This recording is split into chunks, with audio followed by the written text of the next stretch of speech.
Hello everyone and welcome back to another video. My name is Juan Londoño and I am so happy to be here. I hope you're having a wonderful day. Today's topic is a simple one and it can be a complex one. Basically the question here is owning one camera enough? Now to answer this question, we're kind of going to go through a journey of life, right? And how the mind develops, especially as a photographer. And if many of you have been shooting for a while, you're going to probably agree with me on some of these points.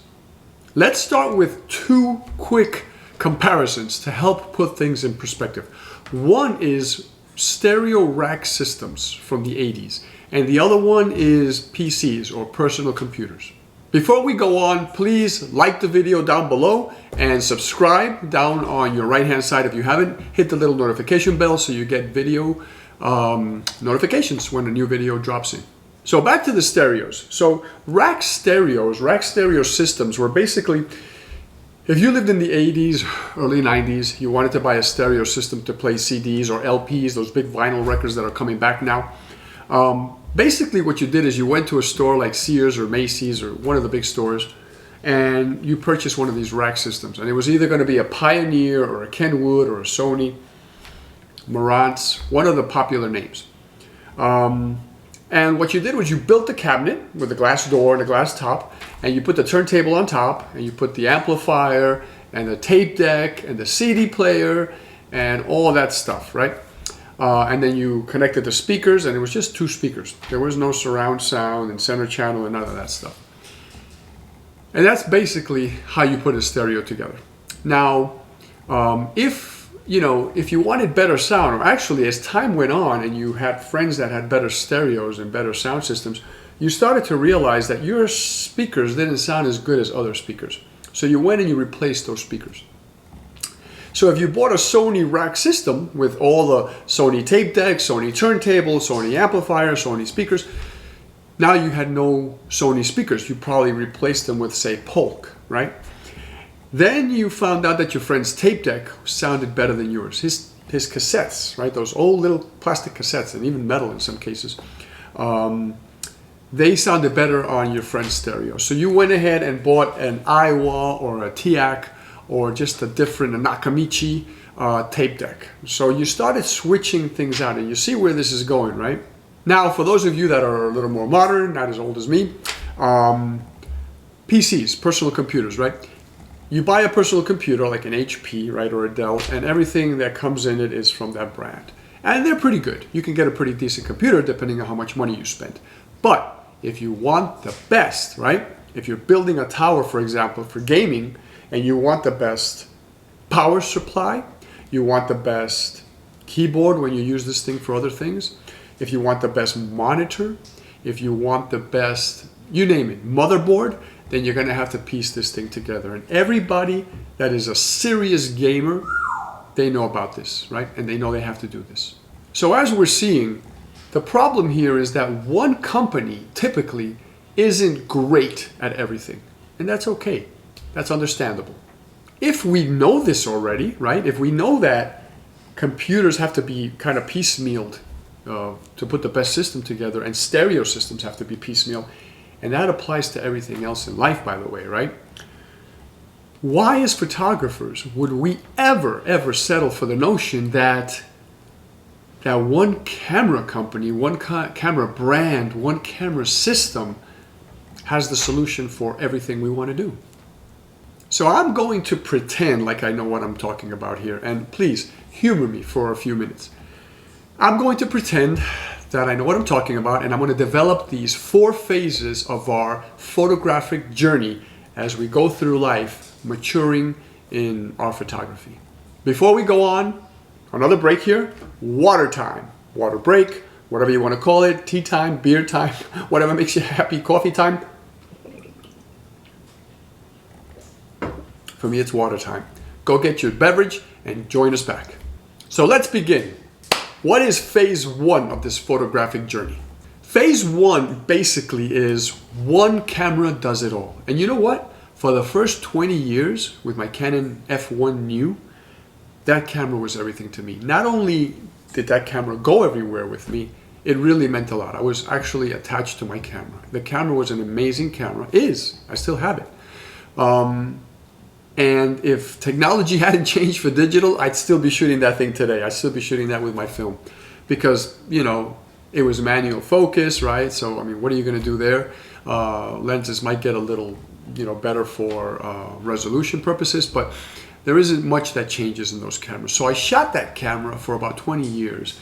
And if digital hadn't come out, like I mentioned, I probably would have been shooting it. So that was my belief back then. That camera did everything. I shot weddings, I shot action, I shot all kinds of things. The technology was limited, and it just, for the time, it did everything I needed it to do. I don't want to spend too much time in that one. That's kind of an obvious, you know, phase one is basically where we're happy with one camera. Now, many of us, you know, some of us will stay in hobby mode, right? And that first camera we buy will be fine until it isn't, until it's just totally outdated or broken. And then we buy something else. So let's not talk about the hobby people, because, you know, like I said, they're going to be happy with one camera. They may not need to mature in this journey, right? And let's not also talk about people who have one job. Like if you're just shooting professionally, for example, portraits, one camera might be enough if it does everything you need, right? But if you're taking portraits, doing weddings, sports, birds, night photography, street photography, then you're going to start to find out, as you get into all these genres of photography, that one camera system, or forget camera system, one camera is not enough. So at this point, we enter phase 2 of the photographic journey. And what is that? So phase 2 is where we accept that one camera brand is perfect. Now, we may end up getting different cameras within that camera brand, but we're still happy with our camera brand. And typically it's the same camera that we had originally, right? That brand. So technology changes, right? And it forces us to move from, for example, me, from the film days to the digital days. And I'm not talking about that. I'm talking about you've finally settled in a technology, something current, like right now it's digital photography, and the camera is a beast and it does everything you need it to do. So there really isn't a need to update unless you're maturing in this process. In that case, your mind starts to open. So phase 2 is where we start to notice or understand, comprehend that different camera bodies within that same brand are needed for us to express the different interests that we have, to express them well. So let me give you an example. So I started with Canon, right, in those days, and I still have a Canon 5D Mark III. Love that camera. That's my general purpose camera. So you have a general purpose camera, and I have a few lenses for that, and it shoots everything well, right? And if you're talking about modern times, you may be talking about one of the new Sony mirrorless, or you may be talking about one of the Fujifilm mirrorless, or you may be talking about the Canon R5 or R6, right? These cameras do everything very well. You can do weddings with them, you can do sports, you can do bird photography, you can do street photography, but they're not perfect at everything. They're not great at everything, and they're not practical for everything. In my example, the Canon 5D Mark III is a big DSLR, right? And I have the grip attached because I like how that feels. It gives me convenience to move it around and carry it differently. I can do street photography with that. Doesn't stop me from doing street photography. But if I want to put it at my waist and make it a little more discreet, I don't have an LCD screen that pops up, right? I have to kind of look at it from the side if I want to keep it down below, you know, so to be discreet. Also, a camera that looks like a big black brick is not discreet in size. People are going to look at me and wonder what I'm doing with that thing in my waist, right? What am I capturing? What am I trying to hide? So not the best camera for street photography. For that, I may have to get one of the Canon cameras like the one I'm shooting this on, the M6 Mark II. Beautiful small camera, 32.5 megapixels. My Canon 5D Mark III, my general camera, is a 23 megapixel. So this thing shoots at a high resolution, has 4K video, has eye tracking. I can move in, I can move out, and it still focuses me. My 5D Mark III can't do that in video. So this camera is better for video, it's better for street photography, it's smaller. I can put a little pancake lens on it, a 20 millimeter 22 millimeter f2. I can put it down at my waist and pop up the little LCD screen, and nobody's going to know. They're going to think I'm looking at my screen. I'm putzing around with my camera. So you see where I'm going, right? There are different cameras that are just good for different things. And if I get into, on top of that, if I get into like obscene sports, like race cars, motorbikes, then I may have to invest in a Canon R3 if I'm going to stick in with the same brand, right? We're talking about the same brand, different cameras.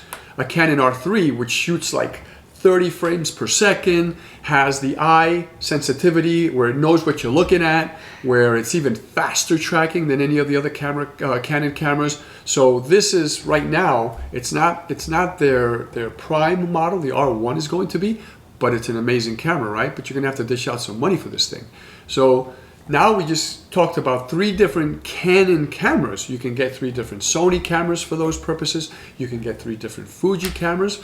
So my point here is that phase 2, you start to realize that different cameras within that camera brand are going to be needed if you're going to do those things well. Now we enter phase 3. And what the heck is phase 3? We've already covered everything. So phase 3 is where we realize the next level, that one camera brand might not be enough. For that street photography, that M6 Mark II, yeah, it does great videos, the one that's filming this, but maybe there's a better street photography camera. Maybe not better in quality, but maybe because I come from the film days and I like knobs and the tactic feel of cameras, tactile. I like to adjust the aperture from my lens, not from a button on the camera. Maybe I want to go with the Fuji X-T3 or X-T4. If I want to be really discreet, maybe an X100V, tiny little camera with a fixed lens, amazing lens, right? The equivalent of a 35 millimeter, I think 2.8, but this camera is amazing. Small pop-up screen that's super thin and blends in with the body. Very, very discreet. So instead of using maybe the Canon, M6 Mark II, maybe keep that one for video because it is better at video than that X100V, and maybe use the X100V for street photography. So now you see what's happening, and maybe get a Sony for something else. So now you start to see, as a photographer, that different camera brands are making cameras that are better at certain things than others. And this goes back to our stereo system, our rack stereo system in our PCs. You start to realize that different companies just do certain things better than everybody else. And if you want the best street photography camera for your style, you're going to get one brand. And if you want the best portrait camera, you may end up getting a medium format digital camera, which has a huge sensor. It's bigger than the full frame.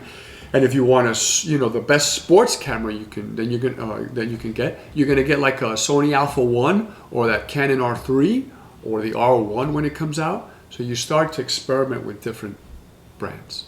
And if we were going to cover brands here, we can spend another hour just talking about brands, right? Like for street photography, the really popular brands with the, die-hard photographers that are into street photography, that follow the classics, they're going to get either a Ricoh or a, that's a good camera for street photography, or like a Fujifilm, right? The ones I just mentioned. If you're going to do medium format, right? The classic camera was the Hasselblad, and the digital cameras went for 40 or 50 grand. Then they came down in price, and then phase 1 came out with like a $50,000 camera that has 150 megapixels. And then Fujifilm just came out with the GFX 100S, which is 102 megapixels and is actually affordable. Here, see? And I'm a Canon shooter. And what am I doing holding a Fujifilm camera? Because I've started to understand, even at my age, that if I want the best portrait camera or the best scenic, right, landscape camera, the other camera brands can't hold a candle to this thing. I mean, this is 102 megapixels. It has amazing dynamic range. It has, and this is not a propaganda for Fujifilm. There are other cameras that do this, but for a lot more money. So the point here is you have to investigate, you have to learn, you have to study to see what's out, what you're passionate about, what you want to get into, what you want to do really well, and then you try to buy the equipment that makes you happy. So I have a Canon DSLR, that's my general purpose. I have this M6 Mark II from Canon. That is my video camera. I have this beast 102 megapixel GFX 100S, which is with an amazing, every lens that this camera, the company makes is amazing because it has to resolve 102 megapixels, right? And their future 120, 150 megapixel cameras probably to come out later. So I don't have a camera that does amazing sports and birds where I can track a bird coming at me, track its eye. For that, I would have to get something like a Canon R5 or a Sony, right? An Alpha 1, or there are other Sony cameras that do a great job. I don't have to spend all that money on the Alpha 1. So you see what's happening, right? You start to see the different things you enjoy, and you're going to need different cameras for different things. So to sum these first three phases, we realize that different camera companies will offer different solutions, and even more importantly, different shooting experiences. Coming from film, I love a camera that lets me adjust the aperture. Here, let me see if I can show you this. I can adjust the aperture on the lens, just like we used to do back in the film days. Now I can program this camera to do it from another button if I wanted to, but that's one of the reasons I bought this camera. And if I get an X-T4 or an X Pro 3 or the X100V for street photography from Fujifilm, it's going to be for the same reason, because they have knobs everywhere. My ISO is a knob. My shutter speed is a knob. My aperture is on the lens. And then there's a compensation, right? Button or knob that's on the side that my thumb can quickly access. I mean, I love that. I love that. Instead of going through menu after menu after menu, it's all right on the top of the camera where I can access it quickly. And then of course you go into the menus for other things. Again, this is me talking about Fujifilm because I've broken away from Canon, which is a camera that I still own and I love, and I'm stepping into Fujifilm for this GFX 100S because it's a medium format camera that's untouchable when it comes to quality and price. And then I have this, M6 Mark II from Canon, which is an amazing little video camera. And there are others, right? But I already have the Canon lens lineup, right? So I can use it with this camera. And by the way, I can use it with the Fuji as well. So if I do anything else, I may have to consider another camera. But now we're going into phase 4. And what is phase 4? Well, phase 4, this is like the story of life. You start out in diapers and you end up in diapers, right? Life is unfortunate that way. So we come all the way around. We started with one camera.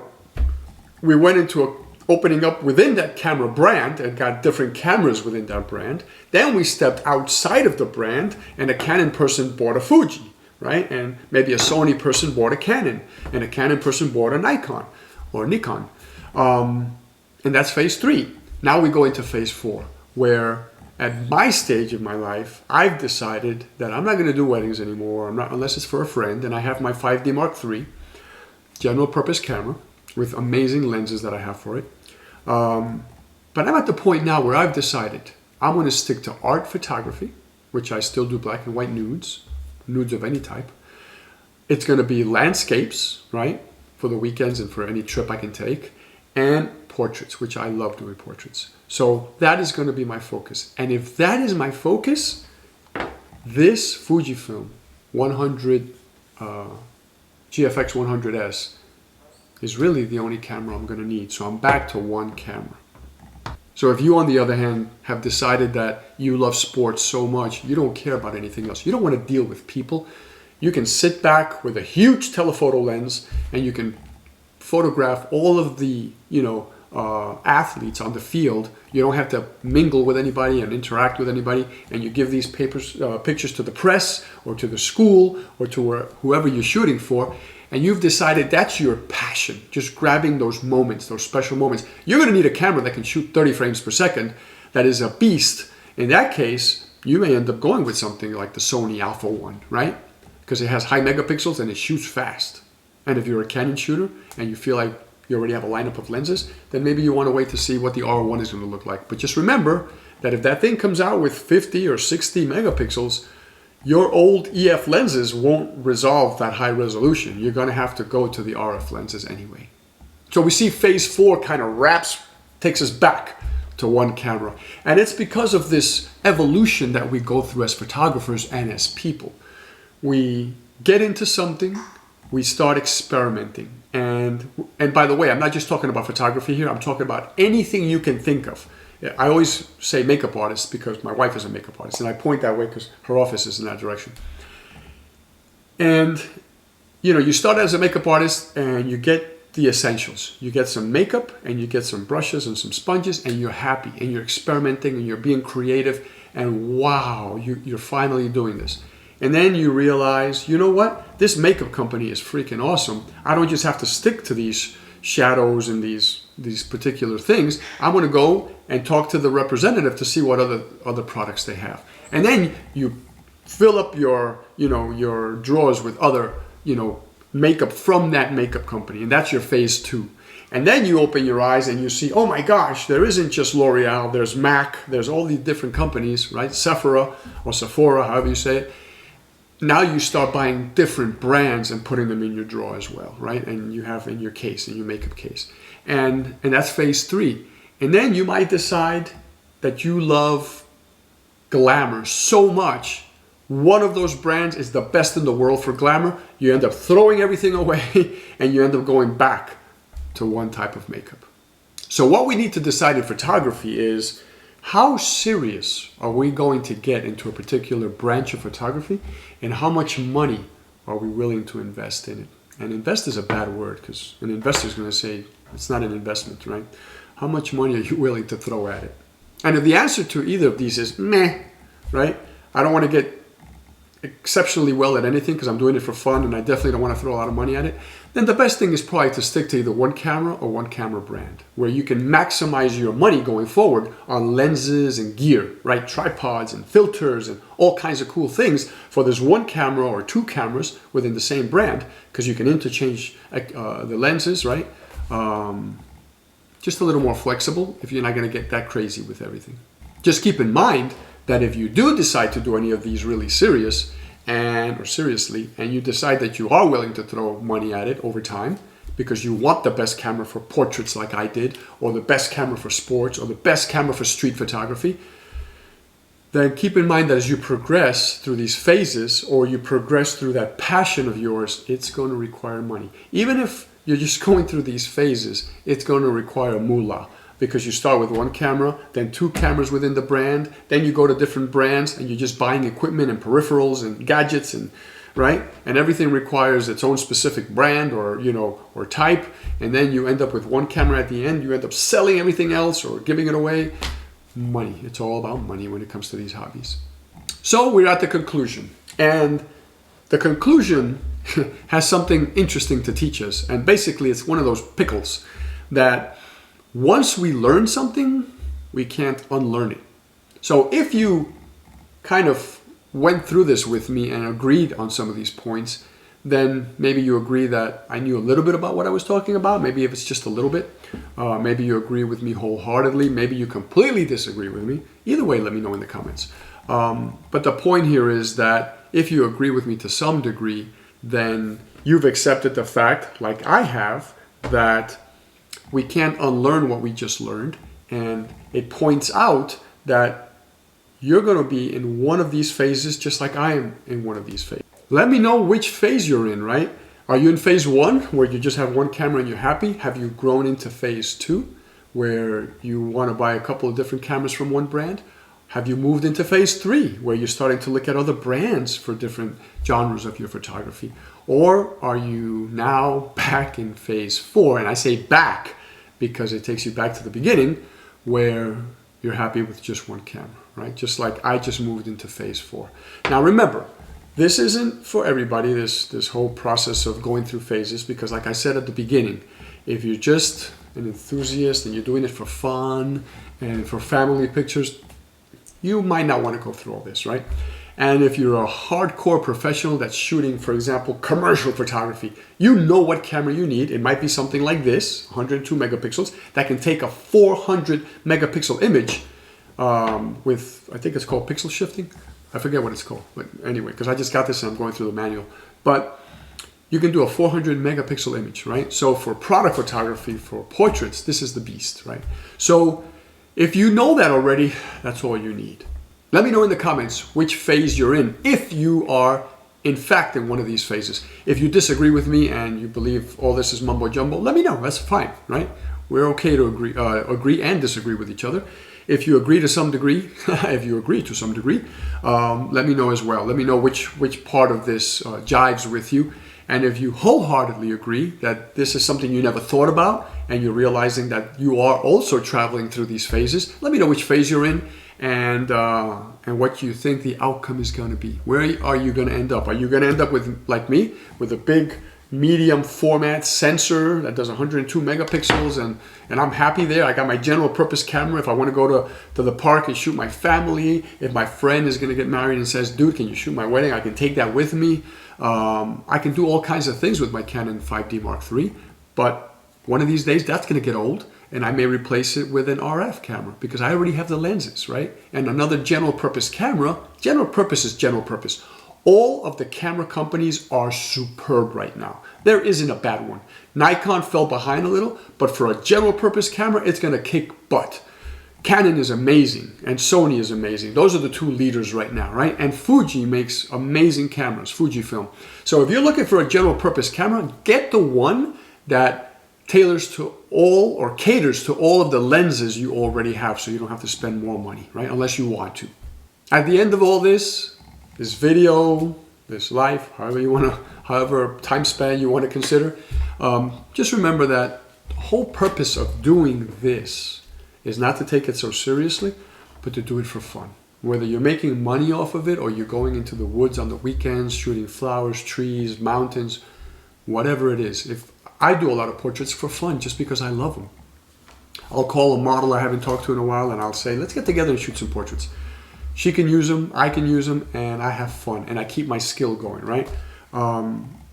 Keep it fun, whether you make money or not, right? Do your research, find out which camera company makes the gear that best suits your needs, and just take it from there. By the time you see this video, Christmas would have just passed. So I hope you had a wonderful holiday, no matter what religion or country or background. And if it wasn't a holiday for you, I hope you had a wonderful week and weekend. If you do follow these holidays, I hope you've had wonderful time with your family and friends, and you got your gifts if that's what you did. And if you didn't, I hope you gave somebody something, maybe even a smile. See? Even my bird agrees. And that is basically the end.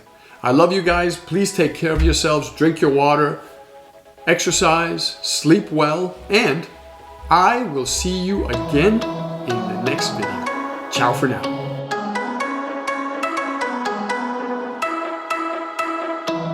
Woohoo! Another video done. I'm happy. I hope everybody's happy. I hope everybody has a great... You know what I forgot to say? Christmas. I forgot to wish everybody happy Christmas. Happy holiday.